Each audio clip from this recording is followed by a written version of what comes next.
আজ সকালবেলা ঘুম থেকে উঠে বাইরে তাকাতে দেখো কি দেখছি, চারিদিকে বৃষ্টি হচ্ছে। আর ওইদিকে দেখছো মাঠের ওদিকে কেমন পরিষ্কার বোঝা যাচ্ছে।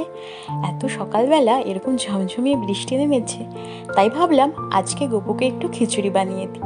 আর তাই জন্য সমস্ত থালা বাসনগুলো বার করে ধুয়ে নিয়ে এসেছি। বৃষ্টিতে ভিজে ভিজে এগুলো সব ধুয়ে ফেলে আর পর মনে পড়লো, আরে গোপুর জামা কাপড় কোথায় মেলবো, কারণ এত বৃষ্টি হচ্ছে বাইরে তো মেলা যাবে না। আর এখানে গোপু বসে আছে, আর এই দিকটাতে রান্না বান্না করবো আজকে গোপুর ভোগ। তাই জন্য সবার আগে সমস্ত থালা বাসনগুলোকে বার করে নিয়েছি। আর এখানে এক বালতি জল নিয়ে নিয়েছি, আর এই এক ঘটি জল হাত টাত ধোয়ার জন্য, টুকিটাকি ধোয়ার জন্য। আর এখানে দেখো সব ছোট ছোট জিনিস বার করেছি, ছোট কড়াই, তারপরে ছোট ছোট বাটি, সব কিছু। কারণ এখন তো আর অনেক পরিমাণে ভোগ রান্না করবো না, অল্প একটু রান্না করব। আর এই জন্য তোমাদেরকে একটা জিনিস দেখাই, এই দেখো, এইটা হচ্ছে আমার সব থেকে পছন্দের জিনিস। কত ছোট্ট একটা মিষ্টি কড়াই। এটাতে ওই ছোটোখাটো ভাজাভাজির জন্য, একটু তরকা টরকার জন্য, এইসবের জন্য এটা বানানো। আর এই দেখো, এই থালাটা করে ওকে ভোগ দেবো। আর এদিকে সবজিগুলো নিয়েছি, আর মা আমাকে টমেটোটা কেটে দিয়েছে। আর এই যে এবার এখানে গ্যাসে রান্না বান্না করব।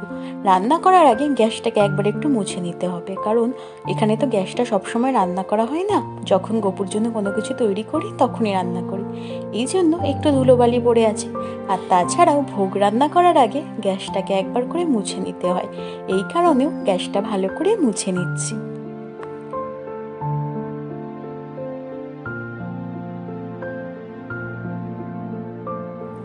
আর গ্যাস মোছার সাথে সাথে সামনের এই জায়গাটাও মুছে নিচ্ছি, কারণ এই জায়গাটাতে দাঁড়িয়ে রান্না করব আর টুকিটাকি জিনিসপত্র এখানেও রাখবো, এই কারণে ভালোভাবে গ্যাসটা মুছে নিয়ে তারপরে বাকি রান্নার কাজকর্ম শুরু করব।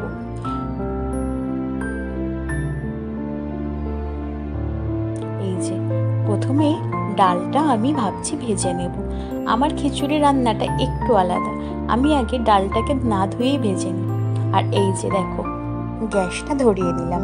আর গ্যাস ধরানোর পর অবশ্যই অগ্নিদেবকে প্রণাম করে নিতে হয়, তাই জন্য ভোগ রান্নার আগে সবাই প্রণাম করেই শুরু করে, আর আমিও তাই প্রণামটা করে নিলাম।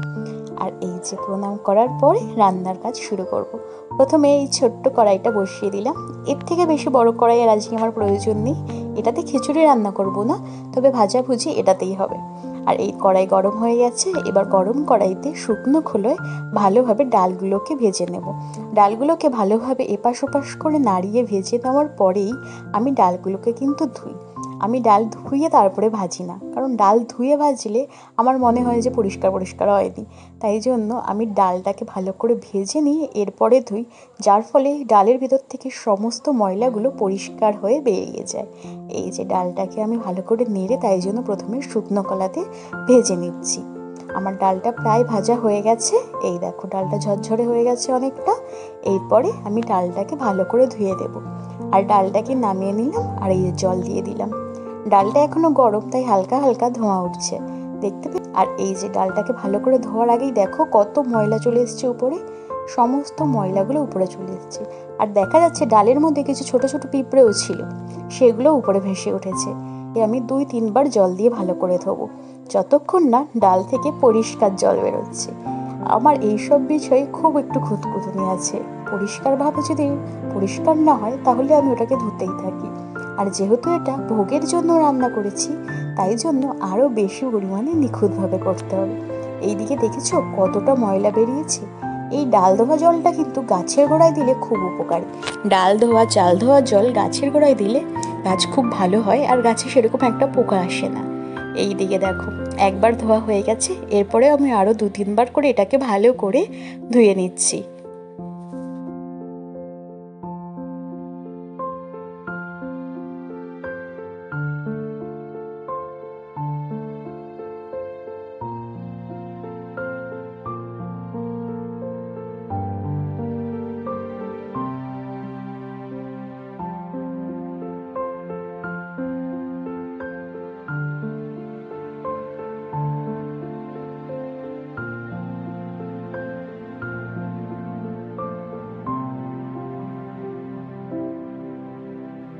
ডালটা আমার মোটামুটি ধোয়া হয়ে গেছে, পরিষ্কার হয়ে গেছে। এবার খিচুড়িটা বসিয়ে দিই। এদিকে খিচুড়ি বসানোর জন্য প্রথমে আমি জলটা দিয়ে দিলাম। আমি আর নতুন করে জল দেবো না, একবারেই পুরো জলটা দিয়ে দিই, আর সেই জলের মধ্যেই আমি জিনিসগুলো দিয়ে দেবো। প্রথমে জলটাকে একটু গরম হতে দিয়ে দিলাম, কারণ জল না গরম হয়ে তো দেওয়া যাবে না। আর এইদিকে আমি ততক্ষণে চালটাকে ধুয়ে নিই। এইটা হচ্ছে কালো নুনিয়া চাল, গোবিন্দভোগ চাল না। এই চালটা কিন্তু খুব সুগন্ধি, গোবিন্দভোগ চালের থেকেও বেশি সুগন্ধি। দাঁড়াও তোমাদেরকে কাছ থেকে দেখাই। এই চালটা গোপুর জন্য এনে রাখা ছিল, এটা দিয়েই আমরা গোপুর জন্য রান্না করি। এইদিকে দেখেছো চালগুলো গোবিন্দভোগের মতন দেখতে নয়, একটু আলাদা। আর চাল আর ডালটাকে সিদ্ধ বসিয়ে দেওয়ার পর আমি বাকি আলুগুলো কেটে নিচ্ছি, কারণ খিচুড়িতে আলু দেবো। এছাড়াও আলু ভাজা আর বেগুন ভাজা করব গোপুর জন্য। খিচুড়ির সাথে বলো তো, একটু গোপুর জন্য যদি বেগুন ভাজা না করি তাহলে কি ভালো লাগে? খিচুড়িটা তো শুধু শুধু খাওয়া যায় না, তার সাথে আমাদের একটু কিছু লাগে। আর এই কারণে ভাবলাম একটু আলু আর বেগুন ভেজে দিই। আলুগুলোকে ভালো করে ছুলে নেওয়ার পর আমি কেটে নিচ্ছি। এই যে আলুগুলোকে কেটে নেওয়ার পর এর সাথে সাথে বেগুনগুলোকেও আমি কেটে নেব। আর এখানে এই আলুগুলোকে আমি গোল গোল করে চাকা চাকা করে কেটে নেব আলু ভাজা করার জন্য, কারণ গপুকে আলু ভাজা দেব তাই জন্য।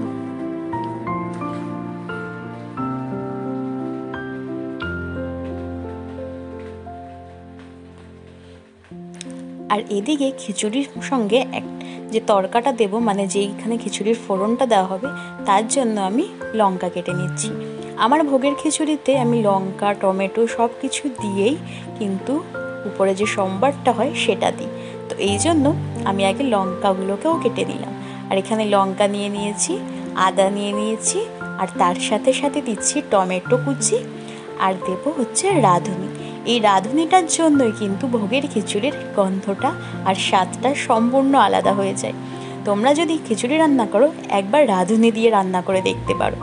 এখানে চাল আর ডাল আমার ফুটে এসছে প্রায়। এর মধ্যে এবার দিয়ে দেবো আমি আমার আলুগুলো, যে আলুগুলো আমি খিচুড়িতে দেওয়ার জন্য কেটেছিলাম। আলুগুলো দেওয়ার পরে এটাকে আরও একটু কিছুক্ষণ ফুটিয়ে নেব।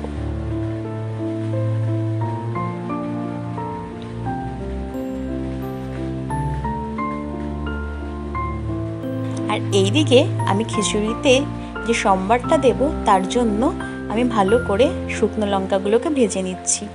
শুকনো লঙ্কার সাথে সাথে পাঁচফোড়নও আমি ভেজে নিয়েছি। এবার এগুলো যখন একটু ভাজা ভাজা হয়ে এসছে, তখন আমি যে পেস্টটা করে রেখেছিলাম সেই পেস্টটা এর মধ্যে দিয়ে দিলাম।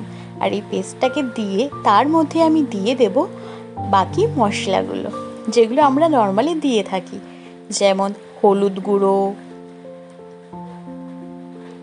এটা তোমরা তোমাদের স্বাদ মতন দেবে, এটার তো কোনো মাপ নেই।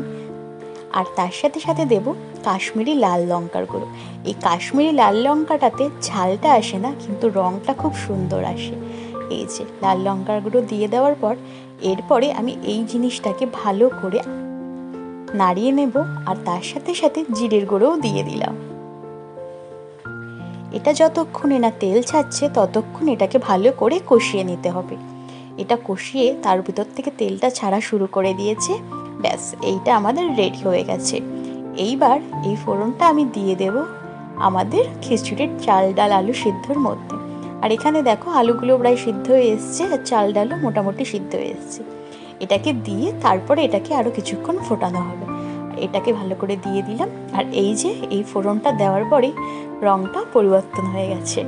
এখানে কিন্তু আমি নুন দিইনি, নুনটা আমি শেষে দিই। নুন দিয়ে আমি এগুলোকে ফোটাই না, আমি শেষে দিই নুন।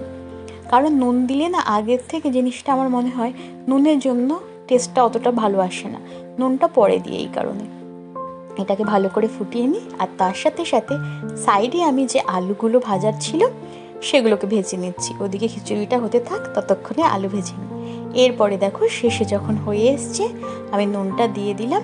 আর এর সাথে সাথে নুন দেওয়ার পর আমি এটাকে ভালো করে একটু মিশিয়ে নেব, কারণ নুন দিয়ে জিনিসটাকে ভালো করে না মেশালে তো আর হয় না। ব্যাস, মেশানো হয়ে গেছে। আর খিচুড়ির মধ্যে যদি একটুখানি কাজু আর কিশমিশ পড়ে তাহলে খুব ভালোই লাগে, কি বলো? ভোগের খিচুড়িতে কাজু কিশমিশ পেলে বেশ মন্দ লাগে না কিন্তু। তাই জন্য আমি একটু কাজু কিশমিশ সাইডে ভেজে নিয়েছি, আর সেটাকেও এর সাথে মিশিয়ে দিলাম। ব্যাস, আমার খিচুড়ির সমস্ত উপকরণ দেওয়া রেডি। এরপরে এটাকে একটুখানি ফুটিয়ে নেব। ভোগের খিচুড়িটা আমি একটু পাতলা নামাই, খুব বেশি গাঢ় করি না, কারণ খিচুড়ি যত ঠান্ডা হতে থাকে তত এটা গাঢ় হতে থাকে। এই কারণে। ব্যাস, এইখানে আমার খিচুড়ি তো রেডি হয়ে গেছে। এই কনসিস্টেন্সিটা থেকে একটু গাঢ় লাগবে আমার, তাই জন্য আমি এটাকে এইভাবেই রাখলাম। আর দেখো একটু কিছুক্ষণ পর গাঢ় হয়ে গেছে। এরপরে সবার শেষে আমি চিনি দিয়ে দেব। এই চিনিটা দিয়ে দেওয়ার কারণ হচ্ছে শেষে চিনি মেশালে যে ভিতরের ভাপটা থাকে সে ভাপের সাথে চিনিটা গলে যায়, যার কারণে চিনিটা আগের থেকে আমি দিইনি। আর এখনও খিচুড়িটা অনেক গরম আছে আর পাতলাও আছে। এটা আর কিছুক্ষণ রেখে দিলে এটা যত গাঢ় হবে চিনিটাও গলে যাবে আর খুব টেস্টিও হবে। এই যে দেখো কিছুক্ষণ পর খিচুড়িটা কেমন গাঢ় হয়ে এসছে। ব্যাস, এইপর আমি গপুকে এটা দিয়ে দেবো একদম ঠিকঠাক। আর এদিকে আমি ওই যে বেগুন ভাজা আর আলু ভাজা করে রেখেছি। আর এই যে আমার গপুকে আজকে বোন সুন্দর করে সাজিয়ে দিয়েছে। আমি যেহেতু ভোগের রান্না করছিলাম তাই জন্য বোন এইদিকে সিংহাসনটা আজকে সম্পূর্ণটা সাজিয়ে গুছিয়ে আমাকে দিয়েছে। আর এইবার আমি ওকে ভোগের জন্য খিচুড়িটা নিবেদন করে দিলাম। আজকে ও খুব খুশি। বৃষ্টির দিনে একটু খিচুড়ি কার না ভালো লাগে বলো তো। এটা গপুর প্লেট, আর এদিকে বাকি ভগবানদেরকেও এক প্লেট আমি দিয়ে দিয়েছি। সবাইকে একসাথে দিয়ে দিয়েছি। এই দেখো, এরপরে আমি ভোগের দেওয়ার পর আরতিটা করে নিই। ভোগ আরতি করার পর গপুকে খাইয়ে দেব। আর তোমরাও দেখতে থাকো। ভোগের আরতি করার পর ভোগ দর্শনটা অবশ্যই করো।